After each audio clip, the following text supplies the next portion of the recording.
कैसे हैं आप? आप गिर गए थे, चोट तो नहीं आई आपको? मैं तो ठीक हूँ साईं, लेकिन आप एक बात बताइए, वो आदमी आपको चांदी के सिक्के दे रहा था, आपने लिए क्यों नहीं? मैं उन सिक्कों का क्या करता?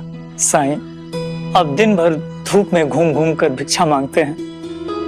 अगर वो सिक्के आपको मिल जाते तो आपको काफी आराम मिलता। जिस खंडहर में आप रहते हैं उसे ठीक करा लेते, आपकी काफी परेशानी दूर हो जाती। अगर तुमने ये सोच लिया कि पैसे से सारी परेशानी दूर हो सकती है, तो पैसा कमाने को तुम अपना लक्ष्य बना लेते हो। जिस पैसे के तुम मालिक बनना चाहते हो, उसके पीछे भागने लगते हो, और उसके पीछे भागते भागते तुम पैसे के गुलाम बन जाते हो।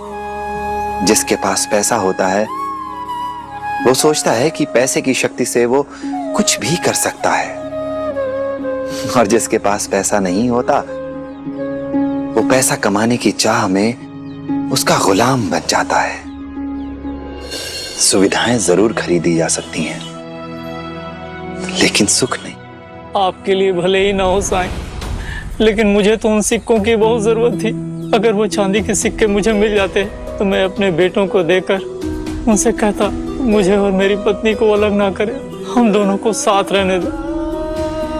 गरीबी में पला बड़ा था साईं, मैं अपने मेहनत के बल पर एक छोटा सा रोजगार शुरू किया, जो मेरी शादी तक एक बड़ा व्यवसाय बन गया। अपने दोनों बेटों को वो सारी खुशियां दी जो मुझे नहीं मिली। मेरी पत्नी ने उनकी सभी आवश्यकताओं को पूरा किया। फिर हमारे दोनों बेटों की शादी हुई।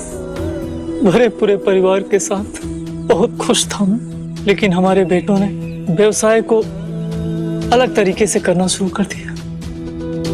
दोनों भाइयों में प्रेम खत्म होने लगा, उन दोनों के बीच झगड़े होने लगे। फिर उनके झगड़ों में उनकी पत्नियां भी कूद पड़ी। अब ये हालत ऐसा है कि वो व्यवसाय ही नहीं, चूल्हा भी अलग करना चाहते हैं, बंटवारा चाहते हैं। कोई भी हमें अपने साथ नहीं रखना चाहता है, वो हमारा भी बंटवारा चाहते हैं। उन दोनों ने तय कर लिया है कि मैं बड़े बेटे के साथ रहूंगा और मेरी पत्नी छोटे बेटे के साथ रहेगी। जिस औरत ने जीवन भर मेरा साथ दिया है, बुढ़ापे में मैं उसका साथ कैसे छोड़ दूं साहब? इसलिए मैं चाहता था कि वो सिक्के मुझे मिल जाए, और उन सिक्कों को रिश्वत के तौर पर अपने बेटों को देकर मैं उनसे कहता कि मुझे और मेरी पत्नी को अलग मत कर, हम दोनों को साथ रहने दो।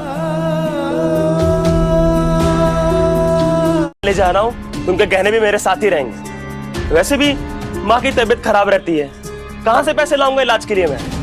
फिर उनके गहने ही तो काम आएंगे भैया। नहीं, बड़ा बेटा मैं हूं। माँ ने अपने जेवर मेरी पत्नी को देने का वादा किया था, इसीलिए गहने मेरी पत्नी के हैं। लेकिन भैया, भगवान के लिए बंद करो लड़ाई, बंद करो। तो ये हैं आपके बेटे? हाँ सर। मैं आप लोगों से सुनिए, अगर आप ये सोच कर आए हैं कि आप हमारा फैसला बदलवा देंगे तो आप भ्रम में हैं साईं। तुम्हारे फैसले को बदलने वाला मैं कौन होता हूं? मैं तो बस ये चाहता हूं कि अपने अपने रास्ते अलग करने से पहले हम सब एक साथ बैठकर द्वारका माई में भोजन करें, और उसी के लिए तुम लोगों को आमंत्रित करने आया हूं। तुम्हारे माता पिता को भी अच्छा लगेगा तुम सबके साथ। तुम्हारी मां ने तुम्हारी हर बात मानी। इस मां ने कभी भी किसी चीज के लिए मना नहीं किया। इतना प्यार करने वाली मां के लिए इतना तो किया ही जा सकता है। ठीक है,